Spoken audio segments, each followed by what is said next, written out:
Welcome to Seniors on the Move. We have a fabulous show for you today. This information is so important. Do any of you out there take drugs? Of course you do. Most of us take 3, 4, 5, some even more. So we're going to talk about what they do to us. Maybe we don't need as many as we think. We have so many things to cover today. I can't wait to get started. So as you know, my name is Karen McKenzie, and we have Dr. Donna Bartlett with us today. And she has written a book, which we will talk about later. And I'm going to get the first copy. You better believe it. All right, Donna, what is polypharmacy? That's what we're going to talk about.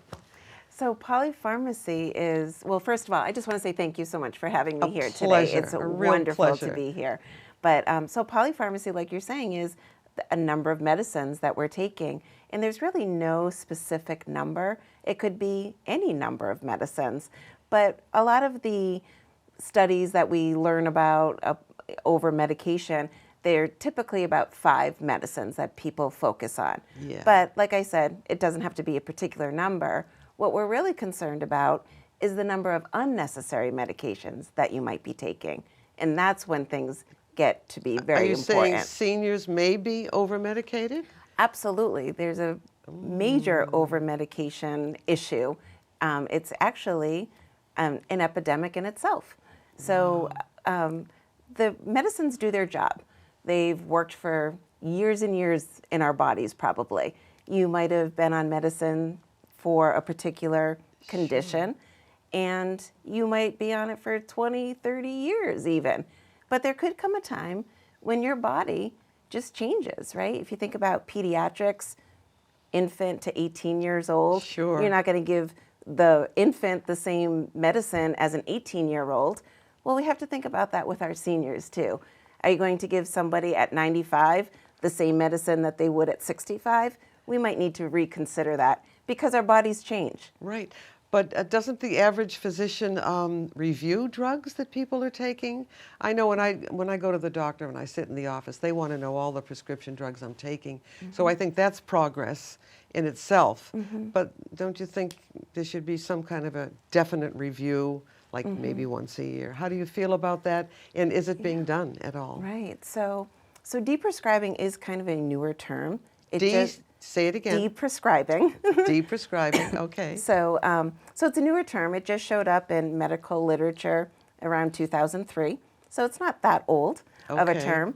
But if you think about it, medicines have done their job, right? They're making us live longer. It's working. But when you go to the doctor's office, who's actually taking in those medicines? It's probably a medical assistant who is double checking your list against their list. Is a real medication review happening at that time? And we can get into that a little bit later as to exactly what a medication review should be. Doctors, they do, of course, look at your medicines that you're taking. But if you say, oh, I'm doing great, I'm doing fine, how often do you hear, don't change anything, keep doing what you're doing? Yes. And there's not necessarily this preventative approach of, oh, do you still need this medicine? Is this condition still an issue? And it's some of that balance that's going back and forth. Before we go any further, I'd like to read a little bit about Donna's background. Dr. Donna Bartlett is a board-certified geriatric pharmacist. Keyword geriatric, right? Licensed in Massachusetts. She received her bachelor's in pharmacy and her doctor of pharmacy degrees at the Mass College of Pharmacy and Health Sciences. My degree is in health science also. University in Boston. She is currently an associate professor of pharmacy practice at the Mass College of Pharmacy and Health Sciences University, and I believe that's in Worcester, downtown Worcester. Very good. Yeah. And she oversees an internal medicine clinical site at UMass Health Alliance Hospital in Leominster, not too far away. She has over 15 years experience as a clinical pharmacist and 20 years retail experience. Education expertise and areas of interest include polypharmacy, which we're talking about today, deprescribing geriatrics, medication access and affordability, falls prevention, adherence, and community outreach. That's a lot of stuff. You must be very busy, Donna. Dr. Bartlett hosts podcasts for the American Society of Consultant Pharmacists, the Senior Care Pharmacist podcast, and hosts her own website dedicated to deprescribing, and we're going to give you that address later. She is the author of a new book. Oh, I love this title. MedStrong, Shed Your Meds for a Better, Healthier You. Due out later this summer now. Mm-hmm. Can you give us the exact month?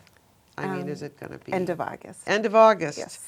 And she'll be having her book signing, so look for that information. So where are we now? Let's see. As far as being 65 and taking more than 4 drugs, is that kind of a true statement, a good statistic? Most seniors are?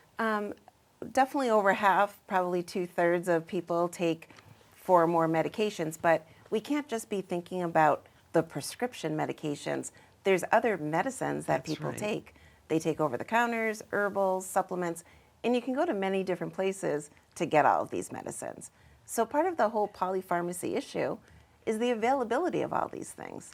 So we have various pharmacies. You might have a specialty pharmacy that you go to for a particular medicine. I forgot about those, yes. Right? You have the clinic that you might go to because it's convenient that particular day.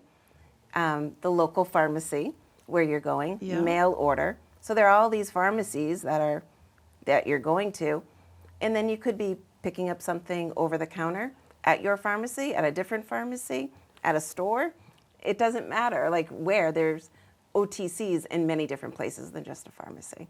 But when we're taking so many different things, don't they interact and maybe cause problems too? I mean, that's another whole thing, isn't it? Absolutely. So I love to have people review their medicines. I know we talked a little bit more about this, so let's get into that review of medicines. Good. We really need to be listing all of our medicines, whether it be a prescription or non-prescription.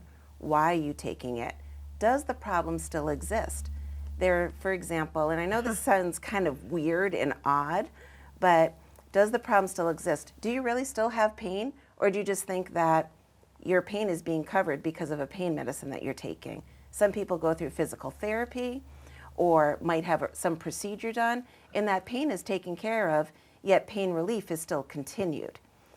Another thing that might change is some folks are on seizure medications in their 20s or 30s because they had a seizure, right? I've done med reviews for folks who are now in their 70s and 80s, never had another seizure, and are still on anti-seizure medications. So does that problem still exist? Is the medicine covering it? It's not an easy answer, but it could very well be that they don't need the medicine anymore. But what's really important is no matter what you do, that you review your medicines with your healthcare providers, that you talk with your doctors, your pharmacists, that you do deprescribing or reducing medicines with your healthcare provider, because many medicines need to be tapered slowly and should not be stopped just suddenly. So it really needs to be done in a healthcare profession. Sure. Do you see a shortage, of drugs because of the COVID problem and shipment and things like that? Yeah, I haven't been in retail quite so much, but I have heard a lot about shortages, and even in the hospitals there's been various shortages as well. So yes, that has definitely played a part. So sometimes people do, of course, need medicines that they take. I don't want to negate that medicines can be very necessary and very needed, and are a major point of being able to be healthy and functioning. But we just want to make certain that they're still necessary. So if a medicine is still necessary, there are often medications in the same family of medicine, so that you might need to switch a medicine because of a shortage, for example, or sometimes switching a medicine to a safer alternative might be an important factor too.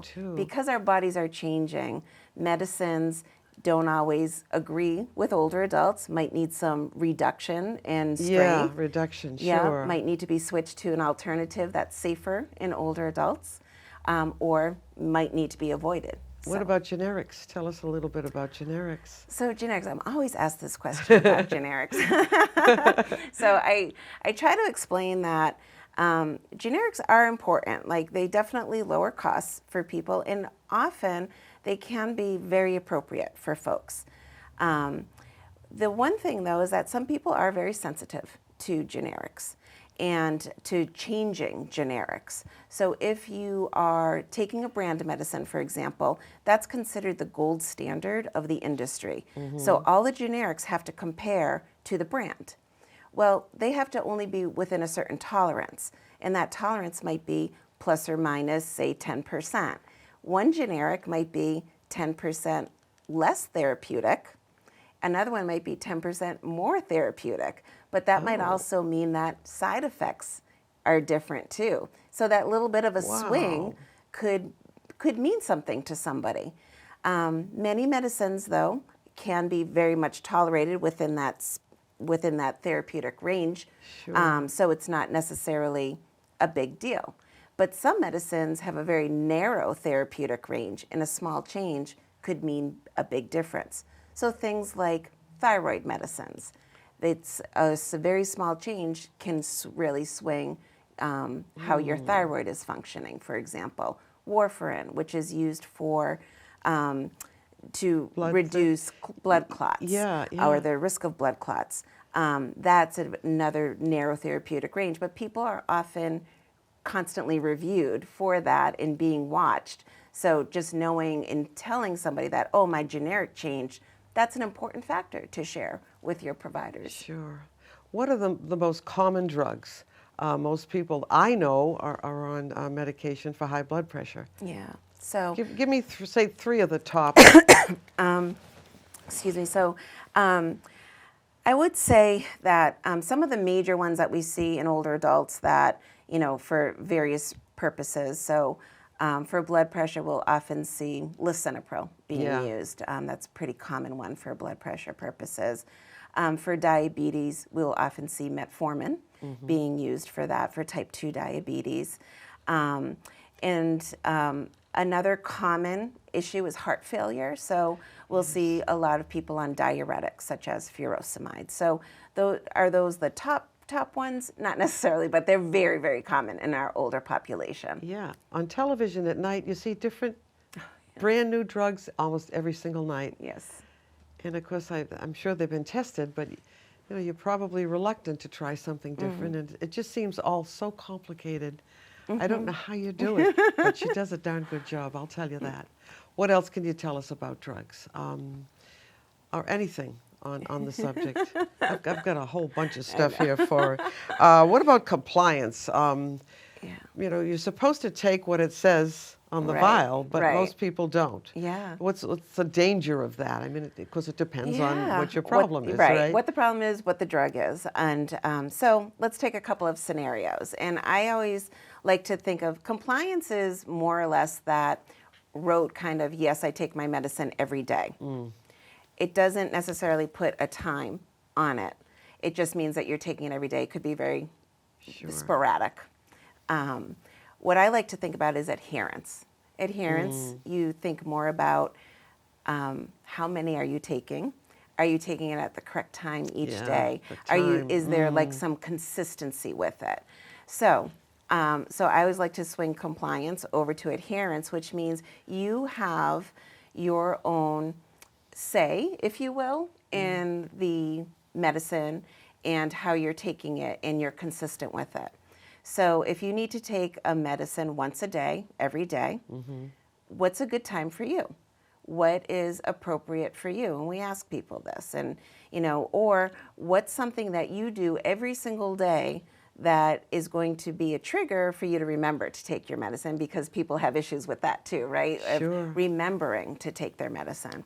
So if it's, I brew coffee every morning, and that's when you take your medicine is while you're waiting for your coffee. That would be a perfect time, depending, of course, on the medication. You're not going to take your nighttime medicine at that time. Right. But so having some consistency is really important.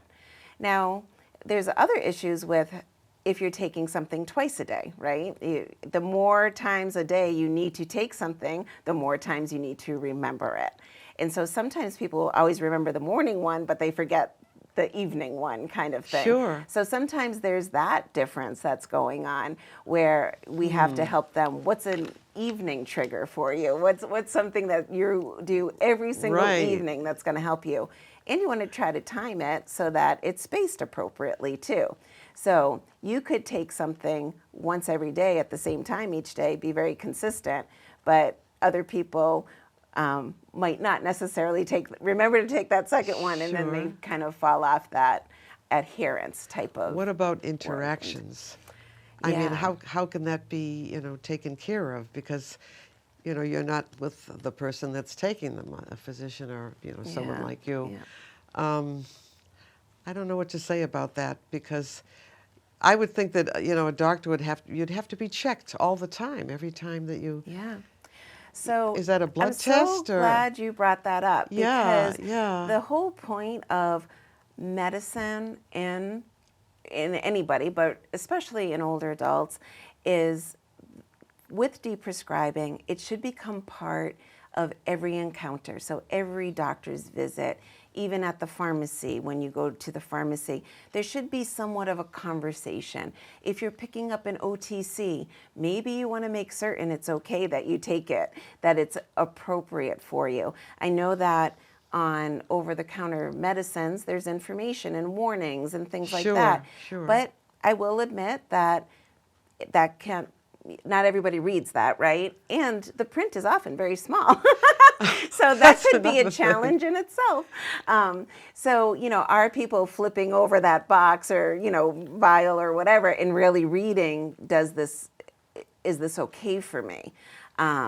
Versus, oh, my friend told me I should take this. It worked really well for their, stuffy nose or something like that. Right. So we want to be super careful about those things. So ask the pharmacist about that.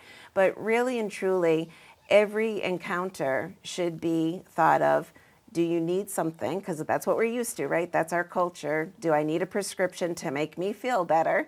Or maybe it's, do you need to continue all these medicines? Can we deprescribe something? Are you experiencing something that could be a side effect that maybe you don't need the medicine? So are you a pioneer in this field of deprescribing? Because people talk about it all the time. Yeah. We're taking so many medications and taking vitamins along with the medications. Yeah. Can you say anything about vitamins? Sure, I Maybe can the say same stuff things, about I don't know. vitamins. But before that, there are groups. Like I said, deprescribing is kind of new. Ish. Okay. There's a lot of organizations throughout many countries that are doing research on deprescribing. One of the barriers about deprescribing, and I understand it, is there's not a lot of science as to who and when and how to stop medicines. When we're studying at school, any healthcare provider, we're looking at, how to treat something and maybe how to take something, but we're not learning or thinking about how to stop something necessarily, or when does somebody not need this any longer. So there needs to be that shift in that mindset. So much to think about. There is. So, but there's some great organizations. There's deprescribing organizations and research organizations in the United States and the UK and Australia, and that in Canada. So there's many people that are really trying to move this study forth and saying we need to look at this closer. It's so important. It really is, and it would be great, financially too, for many people. Yes. But do you want to say something about vitamins? Yes. Because Yeah, I try to take a few. Yeah. So, and vitamins are important, of course. It's important that we maintain our bodies and the nutrients that it needs. Yeah. I think one of the biggest vitamin issues, especially in the Northeast where we are, is D. is vitamin D. I knew it. Yeah. So vitamin D, and if you're uncertain, get your D level checked. It's, more people are doing that too, now. sure. But if you're inside like half the year because it's cold, or you're covered up outside because it's cold, you're not getting the vitamin D naturally. So, so yes, you often do need some vitamin D. That's been pretty much proven and evidence-based for sure. Do you need every single vitamin? It really depends upon your diet. That's right. Can you maintain a good diet? Are you maintaining a good diet too? So some people don't have the ability to maybe manage their daily intake, activities of daily living, or maybe they're taking medicine that disrupts their appetite, or maybe they're taking medicine that causes a really dry mouth and a really dry throat, and they're now having swallowing difficulties. And so they're not taking in the nutrition that they need because of these things. And that we can be thinking about a medicine change, because there's so many medicines that cause these side effects. So if you are experiencing these issues, ask if your appetite's changing, if you're having difficulty swallowing or whatever, dry mouth, dry eyes, dry things. It can definitely be a factor. So, again, back to the vitamins. And I don't want to just say vitamin D. There's many vitamins that people might need. B12 is another one that is really important for folks. And but there's a couple of things to be thinking about too on this. Sometimes medications can disrupt the amount of B12 stores that we have in our body. Didn't know so it. There's two in particular. There is metformin is one. Metformin is used for type 2 diabetes, and people tend to be on metformin for a number of years. And after around 10 years-ish, just ballpark figure, B12 stores can be decreased. Also, people experience neuropathy or pain in their nerves. Is it diabetes or is it low B12? So before you're adding on new medicines for neuropathy purposes, get your B12 checked. It could be you need to be taking B12 Write instead. it down. Write it down. So that's one. A lot of people take proton pump inhibitors for stomach acid issues, GERD, acid reflux, stomach upset. And these are products like omeprazole or pantoprazole are pretty common products. And with these, over time, they should only really be used for about 4 to 8 weeks if it really truly is acid reflux issues. But unfortunately, people are on these long term. They reduce B12 and magnesium and calcium and vitamin D because it changes the acidity of our stomach. If you're reducing the acid in your stomach, guess what? Things aren't getting absorbed like they need to. So people then think, I'll just take vitamins. Iron is a perfect example of a good acidic environment. Iron in the over the counter is often paired with vitamin C because vitamin C is acidic. And so it's paired together, iron and vitamin C, so that you get better absorption of the iron. So these are things that we really have to be careful of. Taking proton pump inhibitors for your stomach, you might think is, fine, no issue. But over a year, it can really become a problem for people. And so magnesium levels should be checked, B12 levels should be checked. Oh my gosh. Aren't you glad you asked me about vitamins? I really am. We have a couple of more minutes anyway. I would like to talk about something very general, the role of water to dissolve all of these things that we're taking. Most people don't drink enough. I know that. I have been drinking more. I grab a great big glass in the morning, not right before bed, but I try to drink 4 big glasses. And of course, we get it from vegetables. We get water from fruits and vegetables and even the coffee and the juices we drink.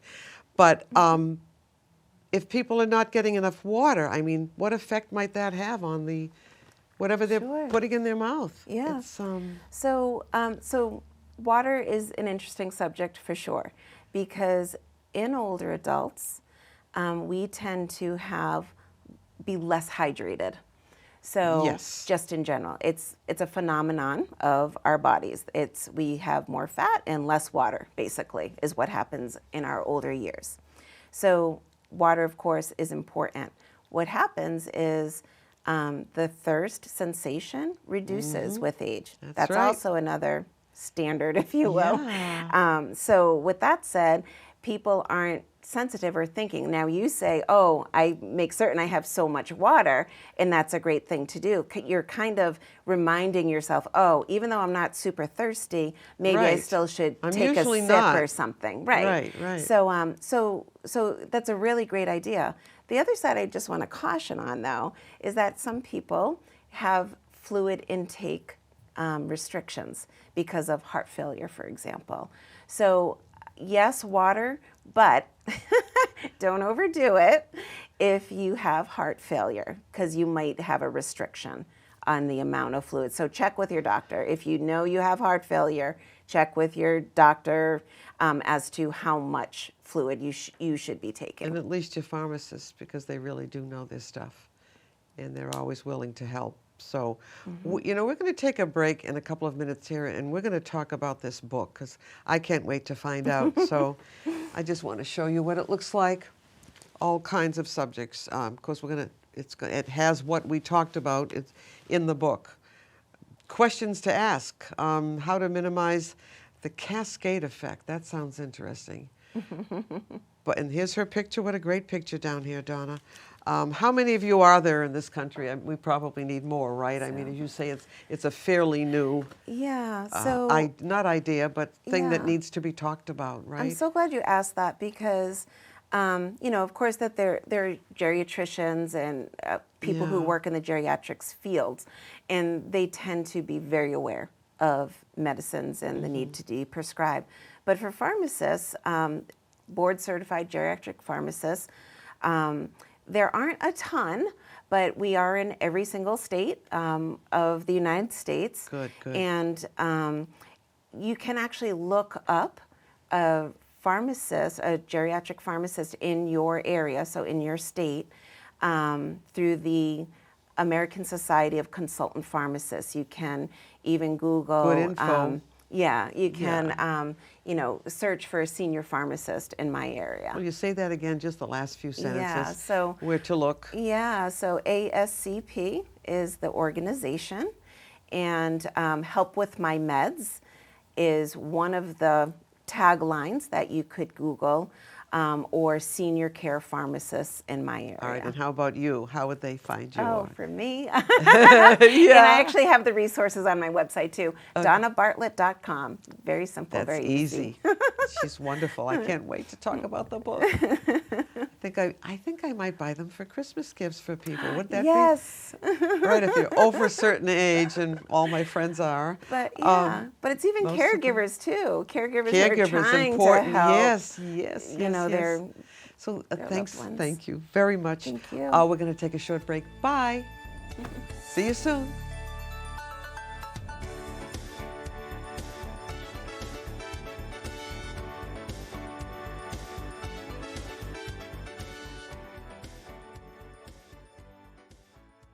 Welcome back to Fit for Life with Karen, and I have Donna Marshall with me, and she's going to talk about the big subject, the drugs that we take, and we're going to talk about the book. Now, the book has a 5-step plan or process to walk you through how to begin all this stuff, so I'm very excited about that too. Let's start with that. Yeah, sure. Yeah, because people are going to say, well, I don't know where to start. My Exactly. doctor, my pharmacist, you, books, Right. So where do we begin? Yeah, so I put together this 5-step medication optimization plan is what I call it, the MOP, because you really want to start thinking about, cleaning house, if you will, a little bit. And how do we clean up our medicines? Because there can be a lot of medicines going on in our lives.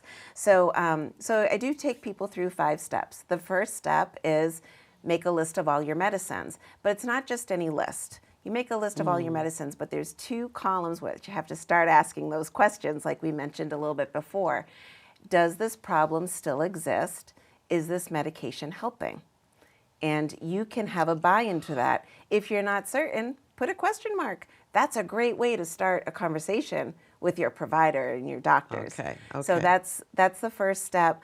But also with that step is you need to be thinking about, have I started taking something new over the counter, some kind of vitamin or something that you heard might help you? And am I treating an issue that could be a side effect? And that's another great question. So if, for example, you now have dry mouth and you started using a product for dry mouth over the counter, or dry eyes and you've got tears, right? Yes. It could be a side effect to a medicine. So you are treating a side effect.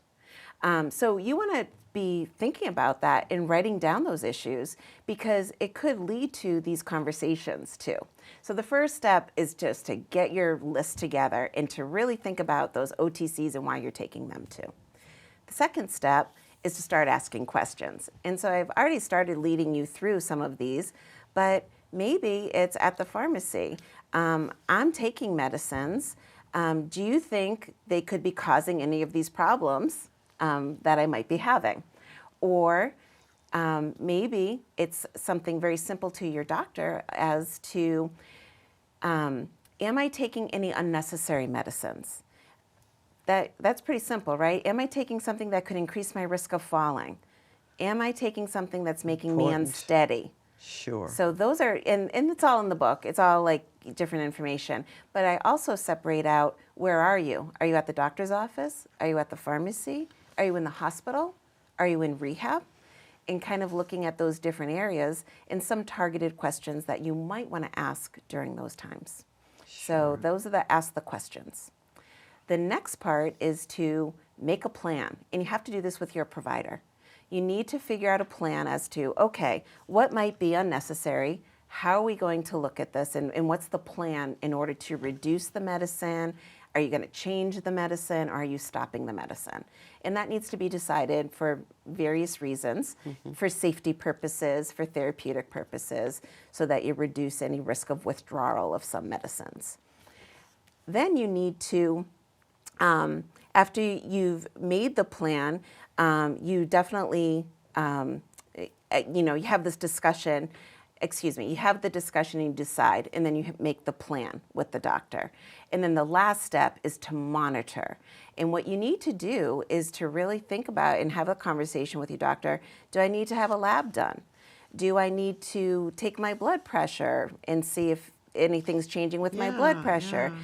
Do I need to kind of assess how I feel in general, or what's my mood like, for example? So those might be some key factors that you need to be thinking about and kind of thinking about each day as to monitoring, and is this a good thing or not for me? And then when you go back for your follow-up appointment, you have that information handy. So you don't want people to stop taking a drug or change anything. Don't do anything until you talk to your doctor, of course. Right. Absolutely. But it's that simple, is it, Donna? I'm going to be calling Donna every single day. Great or question. email you.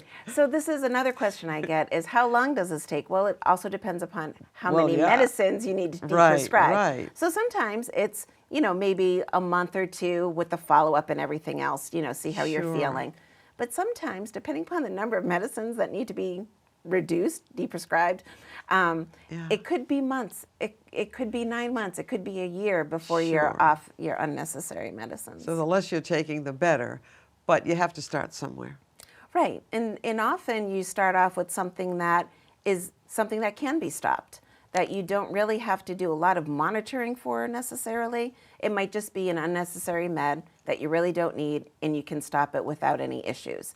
But you don't know that necessarily unless you discuss it with doctor or pharmacist. Now, I know this is a little aside, but what about health plans? Would you say the right health plan? I mean, we're all on a health plan. What about Medicare, the role of Medicare in all of this? Is that in the book too? Or? There is a little bit about that. All right. So Medicare has a program called Medication Therapy Management.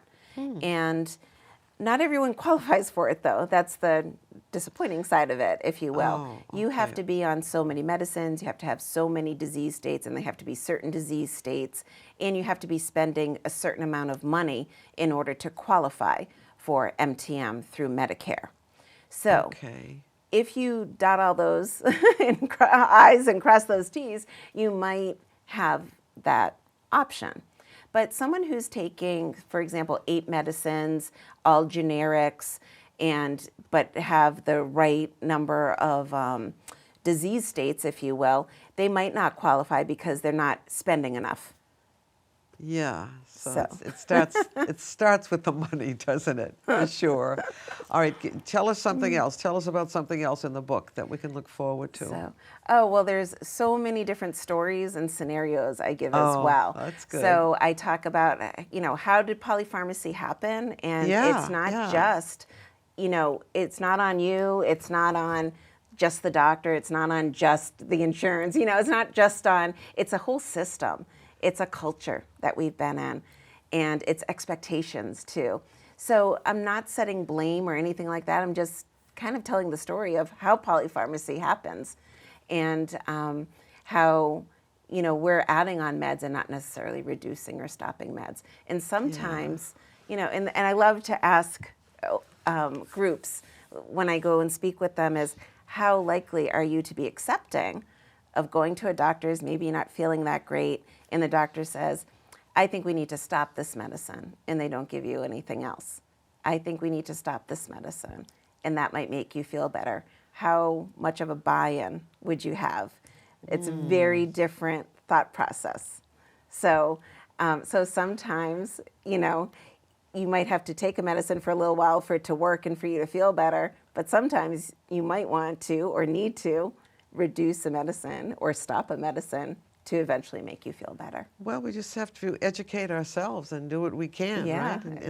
And listen to you. And oh boy, what I'd like to talk about too, and it might be in the book and it might not, is antidepressants. Do you feel they're being overused for people? I think what's important to be thinking about is any medicine could pose a problem for somebody, and it's not going to be the same for everybody. Somebody might be taking an antidepressant and it's really what they need, and it's very helpful, and it's managing their depression well. Somebody else might be taking an antidepressant, might be falling, having side effects, having cardiovascular changes, having dry eyes, dry mouth, and other issues, and being very affected by the medicine. So what I like to say is, what's going on with the individual person? And this whole thing is very, very specific. It's not only, yes, there are targeted meds. Yes, antidepressants can be overused for sure. Sometimes they're used episodically in our lifetime because of some trauma or something that someone has gone through, and maybe that's resolved. But the person is still taking medicine that, like an antidepressant, that may not be necessary any longer. But if somebody has repeated episodes of depression, they may need to continue to take it more than likely, but might benefit from a reduction in that medicine. There are side effects, as always, with right? Everything, even aspirin. Even with aspirin. Oh yeah, the bleeding thing, right? Yeah. So it's not so simple as go take an aspirin. I take about 2 a year, I guess. Yeah. But anyway, there was something else I wanted to ask you. Yeah. And I think we talked a little bit about the prescribing cascade too, and we've talked a little bit about that. It's really when one medicine that you're taking is causing side effects, and it's kind of thought as a new issue, so you take another medicine for that issue. And we see that a lot. And sometimes it's appropriate, but there's two sides to that. If it's appropriate, by all means. Sometimes when people take a diuretic or a water pill, they might need to take a potassium prescription medicine for that, because we don't want your potassium to go too low. But if somebody no longer needs that diuretic or water pill and it's being deprescribed, don't forget that potassium that's taken with that can also be deprescribed too. So we have to be careful of those prescribing cascades. So if we're reducing one, anything else that we're taking along because of that medicine, we can probably get rid of those. Are you too. taking all this in? You're going to remember all this, right? Well, and I have to say, like I've talked to people, I've done programs, and I've had people come up to me that have seen me again, said, after the first program, I talked to my doctors, I'm off of X amount of meds now. Thank you so much. And so it's wonderful to get that feedback. When I was at the outreach program, I was helping people reduce medicines. I'd get calls back from them and saying, I'm doing really well. I've stopped this, like you mentioned. I worked with my doctor. So it's individualized. The rewards. Though. Yeah. That was my next question. What kind of a success rate have you had? Yeah. Maybe that's kind of hard to figure, but it is, because not everyone gets back to you. That's you another thing, really right? don't know. Right. You're as a pharmacist, I'm asked a lot of recommendations, but I can say that that people do try, but not everyone takes the step. So it might be a great idea for somebody, but it's up to that person too to take the next step sometimes. Sure. Because they're just asking me a question. I'm not necessarily have their doctor's information if I'm just being asked a general question. So it's kind of up to the person to be empowered in order to take those next steps too. So you just tell them how to do it. Right. Well, sometimes in those areas where you're helping out family and friends and people in the community that know you're a pharmacist. But at the hospital, we're directing recommendations directly to the doctor, and sometimes they take the advice, sometimes they don't, because it's their call, basically. All right. So I know you lecture, right? She writes books and she lectures. You teach. Tell us a little bit about that, who your students are and so forth. Sure. So I'm an associate professor at Massachusetts College of Pharmacy and Health Sciences University in Worcester. And with that, there's a few different things that I do. I do teach U.S. healthcare. So that's always very interesting for the international students who come into the pharmacy students. So they're all graduate pharmacy students. So they're in the graduate program for pharmacy. And so I do teach that course. I also teach geriatrics. I have my own elective on fundamentals of aging and geriatrics. I also coordinate a concentration for students that want to learn more and be focused on geriatrics. I'd like to sneak into one of your classes. I really would. Tell us a little bit more about the book. Anything you want, any topic at all. So yeah. What is this cascade effect? Yeah, so we did talk about that. That's, We already taking did medicines that. All right. because of a side effect. Okay. But I think I'm sorry. Go No. ahead. The specific questions to ask. Yes. So That's important. lots of questions in really which area you're in. So are you at the pharmacy? Are you at the doctor's office? Et cetera. So there are questions in the book. The reason why I put that in is because I've heard from so many people when you're at the pharmacy and you're asked, do you have any questions? People will often say, I don't know what to ask. So, right? Because are you ready? Are you prepared? Do you have a question to ask? So I'll often hear from people that I speak with in the community, I don't know what to ask. So it helps. So this book has those questions ready to ask, and you can see what applies to you. Highlight accordingly. Okay. All right. We have about 12 minutes left. What do you Yeah. want to talk about? What else do you want these folks to know that are watching us today? Sure. I think there's a real important factor in here, and part of that is don't swing the pendulum too far too fast. We don't want to get ourselves into trouble. We don't want to think, it's an all or not system, that, I can deprescribe everything. You don't want to do that. You want to take it slow, because you may need a medicine still, and you might not know until it's being reduced. It's not very common, but it does happen that people might need to be put back on the medicine that's been tried to be reduced.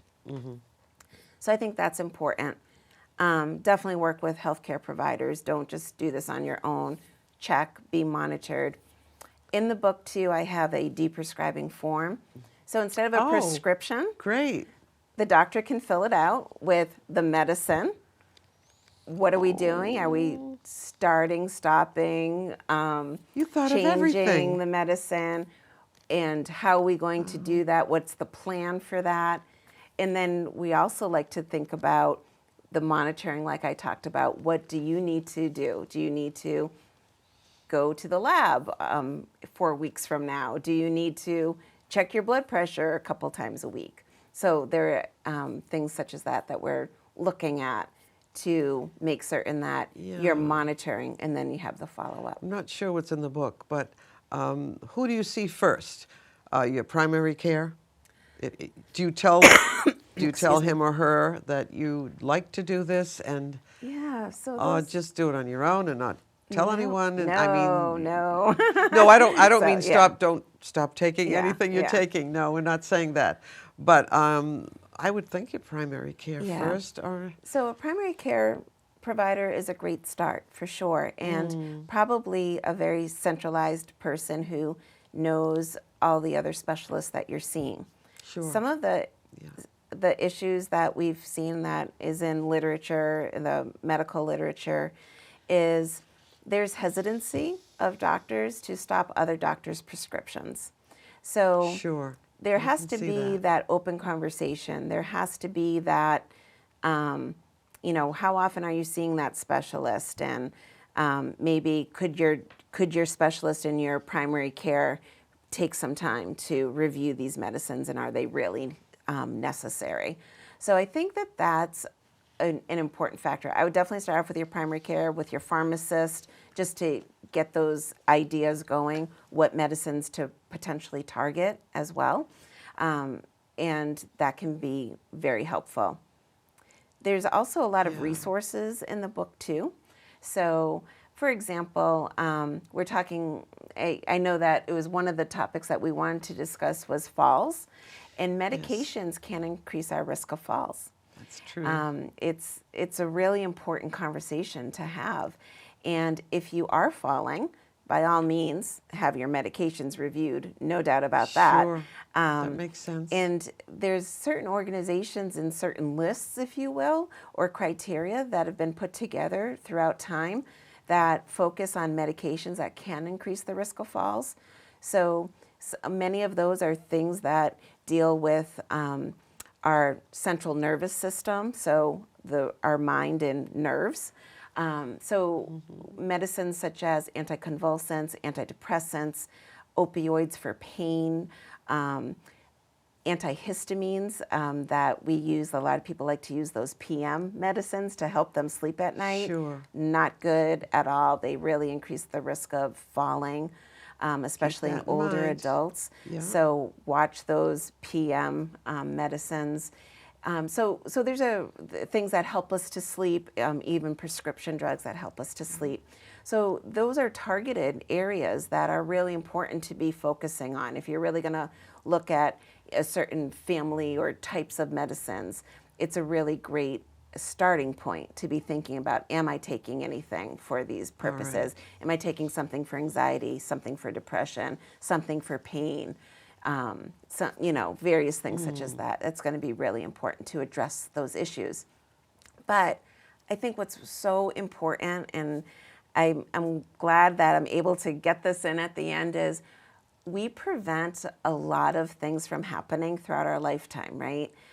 Through medicine. We try to prevent worsening conditions. We try to prevent a heart attack, for example, right? Sure. So, and that's why we go to our physicals every year. We need to prevent over-medication. We need to prevent things before the fall. We need to prevent things before we're hospitalized because of an adverse drug reaction or some type of traffic accident that a medicine might have delayed our ability to, put the brakes on.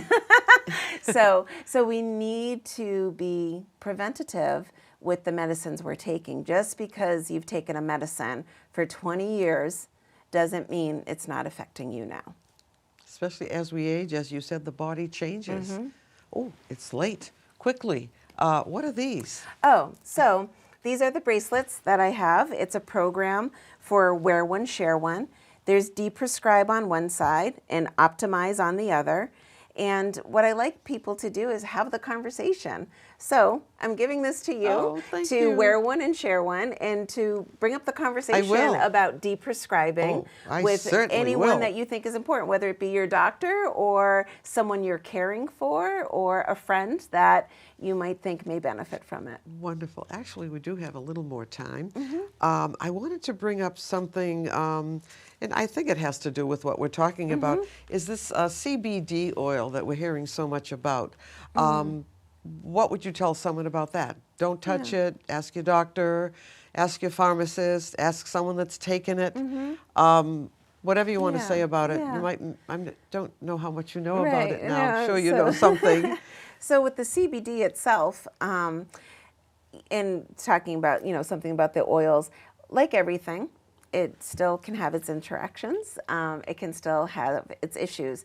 I think we have to think about that OTC question again. Am I taking something or using something because of an issue I'm having? And could it be because of a medicine that you're having a problem with? Are you having pain or discomfort somewhere because of a medicine? Are you feeling anxious? Maybe it's because of a medicine. So there are issues such as that. Yeah, so first of all, really think about why you're taking it.